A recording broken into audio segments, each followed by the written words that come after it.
ఉపరాష్ట్రపతి ఎన్నిక వేళ ఏపీ కేంద్రంగా కీలక పరిణామాలు చోటు చేసుకుంటున్నాయి. ధన్కర్ రాజీనామా ఆమోదంతో ఎన్నికల సంఘం ఉపరాష్ట్రపతి ఎన్నిక కోసం కసరత్తు మొదలుపెట్టింది.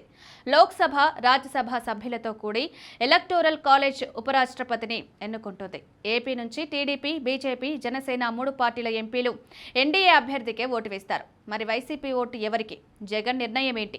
ప్రస్తుత పరిశ్రమల్లో జగన్ ఇదే అంశంపై నిర్ణయం రాజకీయంగా కీలక మలుపు కానుంది. ఆకస్మికంగా ఉపరాష్ట్రపతి ధన్కర్ తన పదవికి రాజీనామా చేశారు. ఇప్పుడు జాతీయ స్థాయిలో ఈ వ్యవహారం సంచలనంగా మారింది.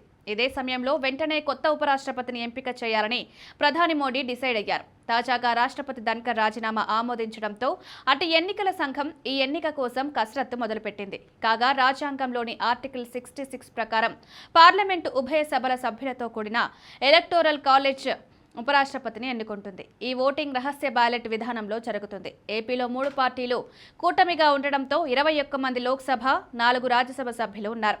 వీరు కూటమి అభ్యర్థికే మద్దతుగా ఓటింగ్తో పాల్గొంటారు. కాగా వైసీపీ ఎవరి వైపు నిలుస్తుందనేది చర్చగా మారింది. 2024 ఎన్నికల్లో వైసీపీని ఇదే కూటమి ఓడించడంతో జగన్ నిర్ణయంపైన పార్టీ నేతల్లో ఉత్కంఠ కొనసాగుతోంది. 2018 సమయంలోనే టీడీపీ కూటమిలో ఉన్న నాడు ఎన్డీఏ నిర్ణయాలకు జగన్ పార్టీ మద్దతు పలికింది. టీడీపీ ఆ తర్వాత కూటమి నుంచి బయటకు రావడం 2019లో ఏపీలో వైసీపీ అధికారంలోకి వచ్చింది. 2024 ఎన్నికల వరకు కేంద్రంలోని ఎన్డీఏ బిల్లుకు వైసీపీ షరతులు లేకుండానే మద్దతుగా నిలిచింది. కాగా ఇప్పుడు ఏపీలో వైసీపీ నేతలపైన కేసులు, వరుస అరెస్టుల వేళ జగన్ ఎన్డీఏకే మద్దతిస్తారా అనేది కీలక అంశంగా మారింది.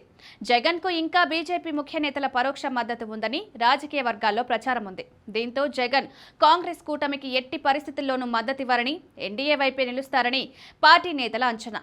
కూటమి అధికారంలోకి వచ్చిన తర్వాత జగన్ ఎన్డీఏ కూటమికి మద్దతుగా ఓటింగ్ చేయిస్తే ఇక భవిష్యత్ రాజకీయాలకు ఈ పరిణామం కీలకంగా మారనుంది. అయితే ఎన్డీఏ కూటమికి ఉపరాష్ట్రపతి ఎన్నికలో గెలిచేందుకు పూర్తి మెజారిటీ ఉంది. 2 సభల్లోనూ 786 మంది సభ్యులకు ఓటు హక్కు ఉండగా అందులో గెలుపుకు 394 ఓట్లు అవసరం. కాగా ఎన్డీఏకు 422 ఓట్ల మద్దతు ఉంది. అయితే అవసరం లేకపోయినా బీజేపీ భవిష్యత్ రాజకీయాల కోసం ఇతర పార్టీలతో మైత్రి కొనసాగించడం 2014 నుంచి కొనసాగుతోంది. అదే 2018లో వైసీపీని బీజేపీకి దగ్గర చేసింది. వైసీపీకి 7 రాజ్యసభ, 4 లోక్సభ సభ్యుల బలం ఉంది.